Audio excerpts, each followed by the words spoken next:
అందరికీ నమస్కారం. Shri Bhramara Shri city మార్కాపురంలో Shri Bhramara company చేస్తున్న శ్రీ సిటీ ప్రాజెక్ట్ గురించి ఈ మధ్యకాలంలో కొన్ని రాజకీయ ఆరోపణలు లేదా మీడియాలో వస్తున్న వివిధమైన కథనాల గురించి మా మార్కెటింగ్ మిత్రులకి, ముఖ్యంగా మా శ్రీ భ్రమర శ్రీ సిటీ కస్టమర్లకి, శ్రీ భ్రమరాన్ని నమ్మిన ప్రతి ఒక్కరికి నేను ఒక చిన్న వివరణ ఇవ్వాలనే ఉద్దేశంతో మీ ముందు రావడం జరిగింది. ముఖ్యంగా శ్రీ భ్రమర 2015లో స్థాపించినప్పటి నుంచి కూడా అన్ని అప్రూవ్డ్ లేఅవుట్లు మాత్రమే చేస్తూ కృష్ణా, గుంటూరు, ప్రకాశం ఈ 3 జిల్లాల్లో సుమారుగా 15 కాన్స్టిట్యున్సీల్లో ప్రాజెక్టులు రన్నింగ్ లో ఉన్నాయి. ప్రతి ప్రాజెక్టు కూడా అన్ని అనుమతులతో, హై ఎండ్ డెవలప్మెంట్లతో నిర్మితమవుతూ ప్రజల యొక్క ఆదరణని చూరగొన్నాయి. అయితే ఇక్కడ రాజకీయంలోకి మేము రాకముందు మాకు ఎలాంటి అలిగేషన్ కానీ ఎప్పుడు ఏ సందర్భంలో అవకాశం లేదు. అయితే రాజకీయంలోకి వచ్చిన తర్వాత కాస్త మీడియా యొక్క ప్రాబల్యం కానివ్వండి, లేదా రాజకీయమైన ప్రాబల్యం కానివ్వండి, కొన్ని ప్రాజెక్టుల మీద పడతా ఉంది. అయితే మీరు గమనించాల్సింది ఏంటంటే, చిన్న ఎగ్జాంపుల్ చెప్తున్నా మీకు. అంటే ప్రతి దాని గురించి వివరంగా చెప్పగలిగే నాలెడ్జి ప్లస్ సదుపాయాలు అన్ని ఉన్నాయి, కానీ ఈజీగా అర్థం అవడం కోసం మీకు విషయం చెప్తున్నా. సముద్రం దగ్గర ఏదైతే చీరాల ఓడరేవు దగ్గర శ్రీ భ్రమర అలోహా అనే ప్రాజెక్ట్ చేస్తున్నామో, ఆ ప్రాజెక్ట్ దగ్గర సముద్రాన్ని పూడ్చివేశారు. రాజకీయంగా ఉండటం వల్ల అధికారం బలంతో సముద్రాన్ని పూడ్చివేశారు, సముద్రాన్ని పూడ్చి లేఅవుట్లు చేశారు అని చెప్పి సాక్షి టీవీలతో పాటు కొన్ని మీ లోకల్ గా ఉన్న మీడియా ఛానల్స్ కానివ్వండి, లేదా కొంతమంది పీపుల్ కానివ్వండి, ఎలిగేషన్స్ క్రియేట్ చేయడం జరిగింది. అయితే అలోహా ప్రాజెక్ట్ సంబంధించి సముద్రానికి మధ్యలో 50 ఎకరాల వేరే ల్యాండ్స్ ఉన్నాయి. సముద్రం పక్కన కొంత బీచ్ ఉన్నప్పటికీ ఆ బీచ్ కి వెళ్ళడానికి చక్కని రహదారి ఉంది. సో ఎక్కడా కూడా మాకు కబ్జా చేయాల్సిన అవసరం కానీ, కబ్జా చేయడం వల్ల ప్రయోజనం కానీ రెండు కూడా అవసరం లేదు. అలాంటి ఆలోచన భ్రమర ఎప్పటికీ చేయదు. ఇక్కడ మనకి మార్కాపురంలో కూడా శ్రీ సిటీ దగ్గరలో చెరువు ఉంది. దాదాపు కొన్ని 100,000 ఎకరాలతో భారీ చెరువు ఉంది. ఈ చెరువును కబ్జా చేశారని, లేదా ఒక్కొక్క మీడియా ఛానల్లో 265 ఎకరాలని, ఒక ఛానల్లో 190 ఎకరాలని, ఒక ఛానల్లో 106 ఎకరాలని, ఇట్లా రకరకాలుగా ఉంది.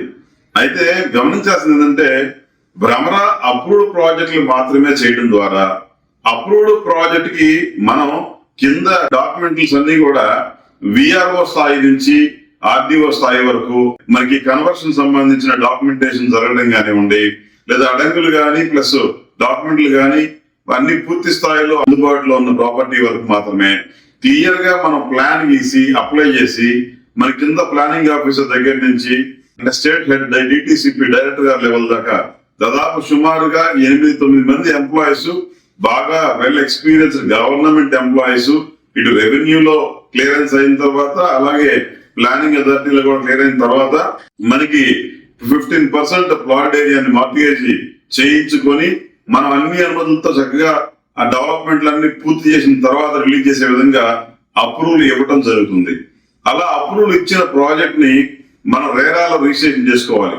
Real estate regulatory authority of ఇండియాలో మనం దాన్ని రిజిస్ట్రేషన్ చేసుకొని రేరా నెంబర్ వచ్చిన తర్వాత ఈ ప్రాజెక్ట్ ని సేల్ కి మనం ఓపెన్ చేసాం. అయితే ఇలాంటి ప్రాజెక్ట్ లో మనకి తెలియక చాలా మంది లోకల్ గా ఉన్న పీపుల్ కానివ్వండి, లేదా రాజకీయంగా దీన్ని ఉపయోగించుకుందాం అనుకునే రాజకీయ లబ్ధిదారులు కానివ్వండి, ఈ ప్రాజెక్ట్ లో కస్టమర్లను లేదంటే ఆ ప్రాజెక్ట్ నమ్మిన వారిని భయభ్రాంతులకు గురి చేసి చక్కగా దీన్ని అవకాశంగా తీసుకొని మీ తరపున మేమున్నాము, లేదా మా ఛానల్ ఉంది, లేదా మా పార్టీ ఉంది అని కొంతమంది మభ్యపెట్టే అవకాశాలు ఉన్నాయి. అయితే దీని విషయంలో భ్రమర ఎండీగా నేను చెప్పదలుచుకుంది ఏంటంటే, ఇది ఫస్ట్ ప్రాజెక్ట్ కాదు. నాకు ఇది 40 ప్రాజెక్టులు పైగా చేసిన అనుభవం ఉంది. దశాబ్ద కాలంగా పైగా చేసిన అనుభవం ఉంది. అధికార అహంకారంతోనూ వాళ్ళతోనూ చేసే ప్రాజెక్టులు కాదు ఇవి. పూర్తిగా నైపుణ్యం కలిగి బాగా అపారమైన అనుభవం ఉన్న శ్రీ భ్రమర చేస్తున్న ప్రాజెక్ట్ ఇది. ఈ ప్రాజెక్ట్ లో లోకల్ గా తెలుసుకోవాల్సింది ఏంటంటే, అక్కడ అఫీషియల్ గా అప్రూవ్డ్ లేఅవుట్ తక్కువగా ఉండడం చేత అవేర్నెస్ వాళ్ళకి తక్కువ మంది తెలుసు. అయితే చైతన్యం కలిగిన వ్యక్తులు ఈ ప్రాజెక్ట్ లో ఎంతో మంది ఇన్వెస్ట్మెంట్ చేయడం జరిగింది. ఎందుకంటే ఇంటర్నల్ గా ఈ ప్రాజెక్ట్ లో బాగా విశాలమైన, ఎందుకంటే మార్కాపురంలో అన్ని కూడా చాలా నేరో రోడ్లు ఉంటాయి. ఆ లైఫ్ స్టైల్ ని దాటి చక్కగా మంచి లైఫ్ స్టైల్ ని కోరుకునే వారందరూ కూడా విశాలమైన రోడ్ నెట్వర్క్, అంటే 60 అడుగుల రోడ్ నెట్వర్క్, సెంటర్ లో చాలా పెద్ద సర్కిల్, ఐలాండ్, అలాగే ఇంటర్నల్ రోడ్లన్నీ కూడా 40 ఫీట్ వైడ్ రోడ్లతో అప్రూవ్డ్ లేఅవుట్ చేయడంతో పాటు దీంట్లో సుమారుగా 10 ఎకరాల భూమిని ఓపెన్ స్పేస్ అంటే పార్కులు అభివృద్ధి చేయడం కోసం మార్కాపురం మున్సిపాలిటీకి హ్యాండ్ ఓవర్ చేస్తున్న ప్రాజెక్ట్ ఇది. అంటే ఈ రోజు మనం గమనిస్తే చాలా పట్టణాల్లో ఒక 5 ఎకరాల పార్క్ కూడా ఉండదు. కానీ శ్రీ సిటీ లాంటి ప్రాజెక్ట్ ద్వారా మార్కాపురం పట్టణానికి ఒక 10 ఎకరాల పార్క్ ను అభివృద్ధి చేసే అవకాశం ఈ శ్రీ భ్రమరా ప్రాజెక్ట్ ద్వారా అక్కడ వచ్చింది. ఎందుకంటే రోడ్ల పరంగా 40 ఎకరాల దాకా రోడ్ల కోసం కేటాయించింది. ఇది అందరం మేము ఉపయోగించుకుంటాం, మా కస్టమర్లు కానీ ప్రజలు కానీ ఉపయోగించుకునే అవకాశం ఉంది. కానీ పర్టికులర్ గా అప్రూవ్డ్ లేఅవుట్ యొక్క ప్రాధాన్యత ఏంటంటే దీంట్లో over head water tank construction చేయడం కానివ్వండి, అలాగే సంపులు కట్టడం కానివ్వండి, మనం రోడ్లు అభివృద్ధి చేయడం, చక్కని డ్రైనేజ్ కాంక్రీట్ నెట్వర్క్ ని అభివృద్ధి చేయడం, దీని చుట్టూ కూడా చక్కని రెడ్ బ్రిక్స్ తోటి కాంపౌండ్ వాల్ ని కన్స్ట్రక్షన్ చేసి అందరికి సెక్యూరిటీ ప్రొవైడ్ చేయడం, డాక్యుమెంటల్ సెక్యూరిటీ అప్రోచ్ తో వస్తుంది, ఫిజికల్ సెక్యూరిటీ డెవలప్మెంట్స్ తో వస్తుంది. కాబట్టి చక్కని ప్రాజెక్ట్ ని జిల్లా కేంద్రంగా అభివృద్ధి చెందుతున్న మార్కాపురం పట్టణానికి మకుటం లాంటి శ్రీ భ్రమరా శ్రీ ప్రాజెక్ట్ ని అక్కడ అభివృద్ధి చేయడానికి చాలా గర్విస్తా ఉన్నాం. అయితే గత కొన్ని రోజులుగా అక్కడ రాజకీయ పరమైన లేదంటే లోకల్ గా కొన్ని అవకాశాలను తీసుకుందామని ప్రయత్నం చేయడంతో ఇది కొన్ని రోజులుగా అలిగేషన్స్ క్రియేట్ చేయడానికి ఈ రోజు వివరణ చేయడానికి మీ అందరూ ముందుకే వచ్చారు. ముఖ్యంగా అన్నా రాంబాబు గారు మార్కాపురం కాన్స్టిట్యున్సీ ప్రతిపక్ష నేత, ఆయన కొన్ని అభియోగాలను మోపారు. మీ భార్య గారు శాసనసభ్యురాలుగా ఉండడంతో ఇక్కడ లోకల్ గా ఉన్న కందుల నారాయణ రెడ్డి గారు మీరు కలిసి భాగస్వామ్యం తెగగా ఇవాళ కొన్ని వివాదాలు బయటకు వచ్చినాయి అనే ఒక పాయింట్ వాడారు. లోకల్ గా ఉన్న మన శాసనసభ్యులు గౌరవనీయులు కందుల నారాయణ రెడ్డి గారికి మాకు ఎలాంటి భాగస్వామ్యాలు ప్రస్తుతం లేవు, గతంలో లేవు. ఎందుకంటే భాగస్వామ్యాలు తెగకపోవడానికి ఏమి లేవు. ఆ ప్రాంతంలో మేము వ్యాపారం చేస్తున్నాం, రాష్ట్రంలో పలు ప్రాంతాల్లో చేస్తున్న విధంగానే మార్కాపురంలో కూడా చేస్తున్నాం. అయితే ఇక్కడ వచ్చేసరికి మనకి దారి సంబంధించి మెయిన్ రోడ్ నుంచి మీకు వివరంగా తెలియజేద్దాం అనుకుంటున్నాం. ఇక్కడ మనం గమనించినట్లయితే ఇది మార్కాపురం జిల్లా హెడ్ క్వార్టర్ కేంద్రంగా ఉన్న మార్కాపురం పట్టణం. ఈ పట్టణానికి ఈ వైపున ఉన్నది మార్కాపురం లేక్, మార్కాపురం చెరువు. దాదాపు కొన్ని 100,000 ఎకరాలతో అతి పెద్ద చెరువు ఈ ప్రాంతంలో ఉండటం మార్కాపురం అదృష్టం. అయితే ఇలాంటి మార్కాపురంకి మనకి దగ్గరగా మున్సిపల్ లిమిట్స్ లో శ్రీ భ్రమరా శ్రీ సిటీ అనే ప్రాజెక్ట్ ని అభివృద్ధి చేస్తా ఉన్నాం. ఈ ప్రాజెక్ట్ లో భాగంగా ఈ ప్రాజెక్ట్ అప్రోచ్ రావడం కోసం ఇక్కడ నుంచి మీరు గమనిస్తే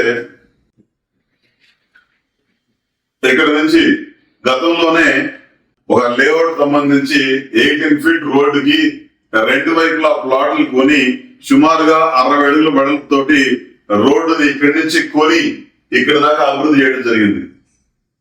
అక్కడి నుంచి ఇక్కడ ఈ పైన ఉన్న చెరువుకి వాటర్ వెళ్ళడం కోసం ఇటువైపు నుంచి కొన్ని కెనాల్స్ వాగుల ద్వారా వాటర్ వెళ్తా ఉన్న క్రమంలో ఇక్కడ ఉన్న వాగు మీద ఎన్ఓసి తీసుకొని ఒక బ్రిడ్జి నిర్మించడం జరిగింది. ఈ బ్రిడ్జిని కూడా ఇరిగేషన్ శాఖ వారి అనుమతి తీసుకొని ఇరిగేషన్ శాఖ వారు ఇచ్చిన స్పెసిఫికేషన్ల ప్రకారం రాబోయే 100 ఏళ్లకి సరిపోయే స్థాయిలో అత్యంత క్వాలిటీతో ఈ బ్రిడ్జి నిర్మించడం జరిగింది. ఈ బ్రిడ్జి దాటిన దగ్గర నుంచి కూడా ఇది సుమారుగా ఒక 5 ఎకరాల భూమి అక్కడ ఉన్న రైతు ఇంతియాజ్ గారి పొలాన్ని దాంట్లో ఒక 80 సెంట్ల కోసం దారి కోసం కొని అక్కడి నుంచి మళ్ళీ ముందుకెళ్ళిన తర్వాత ఒక 3 ఎకరాల పొలాన్ని వీళ్ళు ఒక 60 ఎకరాల పొలం ఉంది వీళ్ళది. ఆ 60 ఎకరాల పొలంలో మధ్యలో దారిని కొని ఆ దారిలో నుంచి ముందుకు వెళ్లి ఇక్కడ దాదాపు ఒక 2 కిలోమీటర్ల పొడవునా మనం సుమారుగా 1.5 నుంచి 2 కిలోమీటర్ల పొడవునా ఆ రోడ్డుని అభివృద్ధి చేశాక ఇక్కడ Shri Bhramara entrance arch construction చేసి ఇక్కడ నుంచి చక్కగా 60 అడుగుల రోడ్డు గ్రిడ్, ఎందుకంటే భవిష్యత్తులో ఇది ఒక ఔటర్ రింగ్ రోడ్ లాగా మార్కాపురం రైల్వే స్టేషన్ నుంచి దాదాపు కొత్తగా వచ్చిన మాస్టర్ ప్లాన్ కూడా మీరు గమనిస్తే 80 ఫీట్ రోడ్లు, 60 ఫీట్ రోడ్లు ఇటు మన తగులుబాటు రోడ్డుకి జాయిన్ అయ్యే క్రమంలో భాగంగా భవిష్యత్తులో మార్కాపురానికి రాబోయే ఔటర్ రింగ్ రోడ్ లాగా వినియోగించుకునే లాగా ఈ రోడ్ 60 ఫీట్ రోడ్డు కోసం అభివృద్ధి చేస్తూ ఇక్కడ పెద్ద ఐలాండ్ డెవలప్ చేస్తా ఉన్నాం. మిగతా ఇంటర్నల్ రోడ్ అని కూడా 40 ఫీట్ రోడ్ నెట్వర్క్ డెవలప్ చేస్తా ఉన్నాం.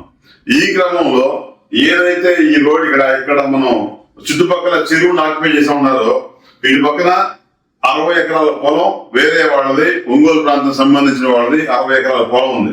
ఏది శ్రీ భ్రమరాకి పశ్చిమ వైపున. అలాగే దక్షిణ వైపున సుమారుగా కొన్ని వందల ఎకరాల్లో, అంటే గతంలోనే మనకి 2005 ప్రాంతంలో ఇందిరమ్మ కాలనీ నిర్మించడం జరిగింది. దాని తర్వాత దీని తూర్పు వైపున చిన్న వాగు ఒకటి ఉంది. వాగు వద్ద కొన్ని వందల ఎకరాల పొలాలు ఉన్నాయి. ముందుకెళ్తే రైల్వే స్టేషన్ వైపు వెళ్లే అవకాశం ఉంది. అలాగే ఉత్తరం వైపున ఇక్కడ కొంతమంది దాదాపు 60-70 ఎకరాల భూమి ఉంది. ఈ 60 మనకు ఆనుకొని మనకి 4 వైపులా ఎటువైపు కూడా చెరువుని కబ్జా చేసే అవకాశం లేదు, చెరువే లేదు. చెరువు ఎక్కడ ఉందంటే ఈ పొలాలన్నీ దాటి ముందుకెళ్ళిన తర్వాత ఈ ప్రాంతంలో చెరువు ఉంది. కాబట్టి చెరువు కబ్జా చేశారు అని ప్రతిపక్ష నాయకులు కానివ్వండి, లేదా కొన్ని మీడియా ఛానల్స్ లో కానీ వచ్చింది.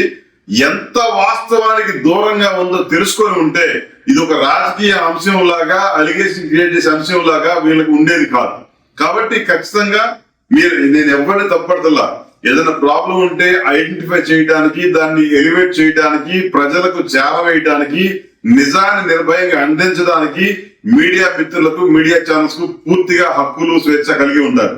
కాకపోతే కొంచెం, ఎందుకంటే దాదాపు 10 సంవత్సరాలకు పైగా అన్ని అప్రూవ్డ్ ప్రాజెక్టులు చేస్తా ముందుకు వెళ్తా ఉన్న పక్షంలో కొన్ని వందల కోట్ల రూపాయలు అక్కడ లోకల్ గా ఉన్న పంచాయతీలు అయితే, లేదా పట్టణాలు అయితే, నగరాలు అయితే వాటికి కన్వర్షన్ కోసం ఫీజులు చెల్లించడం జరిగింది. అభివృద్ధి పనుల కోసం ఫీజులు చెల్లించడం జరిగింది. ఎన్నో చోట్ల పార్కుల కోసం ల్యాండ్స్ మనం ఆ లోకల్ బాడీకి గిఫ్ట్ డీల్ ఇవ్వడం జరిగింది. అలాగే అన్ని అనుమతులు తీసుకొని చేసిన ప్రాజెక్టులు అవడం చేత ఆఫీసర్లు అందరూ కూడా క్షుణ్ణంగా పరిశీలించిన మీదట మాత్రమే అన్ని అనుమతులు ఇవ్వడం జరిగింది. ఇలా చేస్తూ సొసైటీలో కొన్ని వందల మంది ఎంప్లాయ్మెంట్ క్రియేట్ చేశాం. అలాగే కొన్ని లక్షలాది మొక్కలను నాటి పర్యావరణాన్ని డెవలప్ చేశాం. అలాగే పార్కుల్ని అభివృద్ధి చేయడం ద్వారా ఆయా ప్రాంతాల్లో ఒక చక్కని ఆహ్లాదకరమైన వాతావరణాన్ని డెవలప్ చేశాం. కొన్ని చోట్ల ఇలాంటి రోడ్లు డెవలప్ చేయడం ద్వారా ఎన్నో వందల వేల మంది రైతులకు కూడా మంచి యాక్సెస్ డెవలప్ చేసి అందించిన వాళ్ళం అయ్యాం. ఇలా మన రాష్ట్ర అభివృద్ధిలో, మన ప్రాంత అభివృద్ధిలో చాలా క్రియాశీలకమైన భాగస్వామ్యం పంచుకున్న భ్రమరా మీద ఇలాంటి వివాదాలకి, అలిగేషన్స్ కి అవకాశం ఇవ్వటం వల్ల ఖచ్చితంగా నష్టం చేకూర్చిన వాళ్ళు అవుతారని, దీన్ని వ్యాపారాన్ని రాజకీయమైన అంశంలాగా మీరు పరిశీలించకూడదని పర్టికులర్ గా మీ అందరికీ నేను రిక్వెస్ట్ చేస్తా ఉన్నాను. తర్వాత భ్రమరా చాలా చోట్ల చెరువులను అభివృద్ధి చేసిన చరిత్ర ఉంది, కాలువలను అభివృద్ధి చేసిన చరిత్ర ఉంది. మనకి గతంలో ఎప్పుడూ లేని ఏరియాల్లో రోడ్లు అభివృద్ధి చేసి ప్రజలకు అందించిన చరిత్ర కూడా భ్రమరాకు ఉంది. సోషల్ సర్వీస్ లో కూడా భాగంగానే స్పోర్ట్స్ ఎంకరేజ్ చేస్తూ ఉంటాం, కల్చరల్ యాక్టివిటీస్ ఎంకరేజ్ చేస్తూ ఉంటాం, నేచర్ ని డెవలప్ చేస్తూ ఉంటాం. సో మెనీ యాక్టివిటీస్ లో సోషల్ సర్వీస్ లో కూడా మేము పార్టిసిపేట్ చేస్తున్నాం. సోషల్ సర్వీస్ వ్యాపారం చేస్తాం, సోషల్ సర్వీస్ కూడా విడిగా సోషల్ సర్వీస్ చేస్తాం. ఖచ్చితంగా ఆ సోషల్ సర్వీస్ అవేర్నెస్ ఉండి మేము చేస్తున్నాం. కాబట్టి మేము అనఫిషియల్ లేఅవుట్లు చేయట్లా. మీరు గమనించండి, మీ ప్రాంతంలో ఎన్ని లేఅవుట్లు జరుగుతా ఉన్నాయి, ఎన్ని లేఅవుట్లు అన్ని అనుమతులతో చేస్తా ఉన్నారు, అనుమతులు లేకుండా చేసే వాటిలో ఎలాంటి పరిస్థితులు ఉంటాయి, అనుమతులతో చేసే వాటిలో ఎలాంటి పరిస్థితులు ఉంటాయి, వీటిని దయచేసి అవగాహన కల్పించి అందరూ అనుమతులు తీసుకున్న ప్రాజెక్టులు చేయగలిగితే మీ యొక్క లక్ష్యం సిద్ధిస్తుంది. ఇవాళ మీడియా మిత్రులు కూడా ఈ రోజుల్లో కూడా అప్రూవ్డ్ లేఅవుట్ చేయడానికి, ఒక డాక్యుమెంట్ ని వెరిఫై చేయడానికి 10 మందికి పైగా ఆఫీసర్లు లేయర్ ఉంటుంది. అదే అనఫిషియల్ లేఅవుట్ చేయడానికి సింగిల్ లేయర్ కూడా ఉండదు. అలాంటి వాటిలో అనఫిషియల్ లేఅవుట్ లో అసైన్ ల్యాండ్ చేయడానికి స్కోప్ ఉంటుంది, లేదా చెరువుల, వాగుల, వంకల తెలియకుండా లేఅవుట్ వేసి వాటిని ప్లాట్ల లాగా విభజించి మనకి ఎవరు చిన్న వాళ్ళ కస్టమర్లు రూపాయి కూడబెట్టుకుని ఉన్న వాళ్ళకి అలాంటి అమ్మి వాళ్ళ యొక్క ఆస్తిని దోచుకునే పరిస్థితులు అనఫిషియల్ లేఅవుట్లు వేసే దగ్గర ఉండదు తప్ప అప్రూవ్డ్ లేఅవుట్లు చేసే అవకాశం దగ్గర ఎక్కడా కూడా ఈ అవకాశం ఉండదు. కాబట్టి మీ పోరాటాన్ని, మన మీడియా మిత్రులు దీనికోసం చేస్తున్న పోరాటాన్ని గాని, రాజకీయ ప్రత్యర్థుల్లాగా భావిస్తున్న వ్యక్తులు గాని, మీరందరూ కూడా అనఫిషియల్ లేఅవుట్లు వేసే వాళ్ళ మీద మీ పోరాటం చేయడం ద్వారా మన ప్రాంత ప్రజల యొక్క కష్టాన్ని, వాళ్ళ యొక్క ధనాన్ని, వాళ్ళ యొక్క శ్రమని వృధా పోనీయకుండా కాపాడిన వాళ్ళు అవుతారు. కాబట్టి అప్రూవ్డ్ లేఅవుట్లు చేసే వాళ్ళని ఎంకరేజ్ చేయాల్సిందిగా కూడా మీ అందరినీ నేను రిక్వెస్ట్ చేస్తా ఉన్నా. అన్న రాంబాబు గారు, మీరు మార్కాపురం ప్రాంత ప్రజల శ్రేయస్సు కోరేవారైతే మీరు నిలబడాల్సిన పక్షం మా పక్షమే. మా వైపే మీరు నిలబడాలి, భ్రమరా వైపే మీరు నిలబడాలి. ఎందుకంటే భ్రమరా అప్రూవ్డ్ ప్రాజెక్టులు మాత్రమే చేస్తుంది. ఈ అప్రూవ్డ్ ప్రాజెక్టులో వెరిఫై చేయడానికి రెవెన్యూ నుంచి లేదంటే మనకి ప్లానింగ్ అథారిటీస్ నుంచి దాదాపు 10 మందికి పైగా ఆఫీసర్లు వెరిఫై చేసిన తర్వాత మాత్రమే అప్రూవ్డ్ లేఅవుట్ అవకాశం ఉంటుంది. ఇలాంటి అప్రూవ్డ్ లేఅవుట్లో మనం దాదాపు సుమారుగా 10% అంటే ఈ ప్రాజెక్ట్ లో 9 ఎకరాల పార్కుల్ని మనం మార్కాపురం పట్టణానికి గిఫ్ట్ డీడ్ ద్వారా ఇస్తున్నాము. అలాగే ఇక్కడ మంచి అభివృద్ధి చెందిన రోడ్డు, 47 అడుగుల రోడ్లు, 60 అడుగుల విశాలమైన రోడ్లు, చక్కని ఫిజికల్ అండ్ డాక్యుమెంటల్ సెక్యూరిటీతో మనం వాళ్ళకి ప్రొవైడ్ చేస్తున్నాము. కాబట్టి ఇక్కడ చెప్పిన ప్రతి కమిట్మెంట్ కూడా పూర్తి చేసుకోవాల్సిన బాధ్యత మనం అప్రూవ్డ్ లేఅవుట్ చేస్తున్నప్పుడు 15% మాకు వచ్చే ఈల్డింగ్ ని మార్టిగేజ్ చేసి డెవలప్మెంట్లని పూర్తి చేసుకున్న తర్వాత మాత్రమే మేము దాన్ని పొందగలుగుతాం. కాబట్టి మాలాంటి అప్రూవ్డ్ ప్రాజెక్టులు చేసే వాళ్ళని మాత్రమే మీరైనా మీ పార్టీ అయినా ఏ పార్టీ అయినా ఎంకరేజ్ చేయాల్సిన ఆవశ్యకత అవసరం ఉంటుందన్న. మీరు పోరాడాలి అంటే అన్అఫీషియల్ లేఅవుట్లు వేస్తున్న వాళ్ళ మీద పోరాడండి. ఎందుకంటే అన్అఫీషియల్ లేఅవుట్లలో ఖచ్చితంగా చెరువు పోరంలో ఉందా, అసైన్ ల్యాండ్ ఉందా, వాగులు ఉన్నాయా, వంకలు ఉన్నాయా, వెరిఫై చేసి సర్టిఫై చేసే ఆఫీసర్ ఒక్కళ్ళు కూడా ఉండరు. కాబట్టి మన మార్కాపురం ప్రాంత ప్రజలు కానివ్వండి, ఎక్కడ ఏ ప్రాంతం ప్రజలైనా కానివ్వండి, అన్అఫీషియల్ లేఅవుట్లో కొనుక్కునే వాళ్ళకి మద్దతుగా నిలబడగలిగితే వాళ్ళ యొక్క శ్రమ, ధనము, అవకాశాలు అవన్నీ కూడా నష్టపోకుండా ఉంటారని, అలాంటి ప్రజల తరపున మీరు పోరాడాలని మిమ్మల్ని కోరుకుంటున్నాను. ఎదచిలాగా రోడ్డు వేసారని మీరు కితాబు ఇచ్చారు, చాలా ఆనందపడుతున్నాం. ఎందుకంటే మేము రోడ్డు అభివృద్ధి చేస్తున్నా, లోపల డెవలప్మెంట్ అభివృద్ధి చేస్తున్నా, ఏది కూడా రాజీ పడకుండా అభివృద్ధి చేసే నేచర్ భ్రమరాకు ఉంది. ఎందుకంటే మీరు గమనించవచ్చు అన్న, ఒక సిమెంట్ రాయి కూడా వాడకుండా ప్రాజెక్ట్ కాంపౌండ్ వాళ్ళు కడతాం. ఎక్కడైనా ఏ ప్రాజెక్ట్ కాంపౌండ్ వాళ్ళైనా మార్కాపురంలో సిమెంట్ రాళ్లు తప్ప రెడ్ బ్రిక్స్ వాడు కట్టే ప్రాజెక్ట్ ఏమైనా ఉందా? సో మేము చేసేది రోడ్డు వేసాం. రోడ్డు ఏదో అప్రోచ్ కోసం అని చెప్పి చిన్నది కాకుండా భవిష్యత్తులో ఒక ఔటర్ రింగ్ రోడ్, మార్కాపురానికి ఔటర్ రింగ్ రోడ్డు లేదా ఇన్నర్ రింగ్ రోడ్డు వస్తే ఎలా ఉంటుందో మన రైల్వే స్టేషన్ నుంచి రాబోయే రోజుల్లో ఇప్పుడు కొత్తగా వచ్చిన మాస్టర్ ప్లాన్ ప్రకారం ఎన్నో మంచి మంచి రోడ్లు ఇటు తల్లుబాటు రోడ్డుకి కలెక్టరేట్ రాబోయే కలెక్టరేట్ వీటన్నిటికీ కూడా అవకాశాలు ఉన్నాయి. ప్రభుత్వానికి రాబోయే రోజుల్లో ఒక 10 కోట్ల రూపాయలు ఖర్చు పెట్టాల్సిన అవసరం లేకుండా గొప్ప రోడ్డుని భ్రమరా నిర్మించింది. కాబట్టి ఆ రోడ్డు కూడా బారుకి ఎక్కడైతే స్టార్ట్ అయిన దగ్గర నుంచి భ్రమరా ల్యాండ్ కొనింది, ఎక్కడైతే వాగు మీద పాస్ అయ్యామో అక్కడ ఎన్ఓసి తీసుకొని ఇరిగేషన్ శాఖ వారు ఇచ్చిన స్పెసిఫికేషన్స్ ప్రకారంగా భవిష్యత్తు దృష్టిలో పెట్టుకొని లాంగ్ టైం నిలబడేలాగా అద్భుతమైన క్వాలిటీతో పెద్ద బ్రిడ్జిని కట్టడం జరిగింది. కాబట్టి అన్న ఒక మాట అన్న, మన భారతదేశంలో ఎక్కడ ప్రపంచవ్యాప్తంగా ఎక్కడైనా సరే వాగులు మీద, కాలువల మీద మన నేషనల్ హైవేలు కానీ స్టేట్ హైవేలు కానీ చిన్న రోడ్లు కానీ ఎన్నో పాస్ అవుతాం. మనం ఇంటర్నల్ గా కాలనీల నుంచి కాలనీలకు వెళ్ళాలంటే ఒక డ్రైన్ మీద పాస్ అయ్యి ముందుకు వెళ్తాం. ఆ పాస్ అయ్యే క్రమంలో దాని మీద కలవట్టు కానీ బ్రిడ్జ్ కానీ కడతాం. ఇది చాలా సహజమైన చర్య. దీనికోసం మన సెంట్రల్ గవర్నమెంట్ నుంచి ఎన్ఓసీలు తెచ్చుకోవాల్సిన పని లేదు. స్టేట్ గవర్నమెంట్ లో ఇరిగేషన్ శాఖ వారు మనకి ఎన్ఓసీ ఇస్తే సరిపోతుంది ఆ ప్రాంతం దానికి సంబంధించింది. కాబట్టి మీరు అన్నట్టు చెరువుల మీద, నదుల మీద, సముద్రాల్లో వాటిని పూడిస్తే మనం ఖచ్చితంగా మీరు అన్నట్టుగా దానికోసం సెంట్రల్ బిల్లు దాకా వెళ్లాల్సిన అవసరాలు ఉంటాయి. అయినా కూడా ఇవ్వకపోవచ్చు. కానీ అలాంటి ప్రయత్నం మాలాంటి లేఅవుట్లు చేసిన వాళ్ళు అంత పెద్ద ప్రయత్నాలు చేసే అవకాశాలు కూడా ఉండవన్నా. దయచేసి రాజకీయ అంశంలో వినియోగించుకోవాలి అంటే ముందు దీన్ని స్టడీ చేయాల్సి కూడా మిమ్మల్ని రిక్వెస్ట్ చేస్తున్నాను. మళ్ళీ మీ అందరికీ ఇంకొకసారి చెప్తున్నానా, మీ అందరికీ ఇంకొకసారి చెప్తున్నా, నేను ఈ లేఅవుట్ లో ఒక్క అంగుళం అసైన్ ల్యాండ్ కానీ ఒక్క అంగుళం కబ్జా చేసినట్టు కానీ నిరూపితం అయితే మీరందరూ ఎలా చెప్తే అలా చేయడానికి సిద్ధంగా ఉన్నాం. భ్రమరా ఎప్పటికీ అలా చేయదు. ఎందుకంటే భ్రమరా కొన్ని వేల మందికి సమాధానం చెప్పాల్సిన బాధ్యతలో ఉంది. కాబట్టి తాత్కాలికమైన చిన్న చిన్న ప్రయోజనాలను ఎప్పటికీ ఆశించదు. ఎందుకంటే దాదాపు దశాబ్ద కాలం పైగా కృష్ణా, గుంటూరు, ప్రకాశం 3 ఉమ్మడి జిల్లాల్లో దాదాపు 15 కాన్స్టిట్యున్సీలు పైగా వ్యాపారం చేస్తా కొన్ని వేల మంది స్ట్రాంగ్ కస్టమర్ బ్యాంక్ కలిగి ఉన్న భ్రమరా చిన్న తాత్కాలికమైన ప్రయోజనాల కోసం ఏ రోజు చూడదు. ఎందుకంటే మేము ప్రతిరోజు, ప్రతి నిమిషం కూడా, ప్రతి సెకండ్ కూడా భ్రమరా కస్టమర్ల యొక్క నమ్మకాన్ని చూరగొనడం కోసం నిరంతరం శ్రమిస్తూనే ఉంటాం.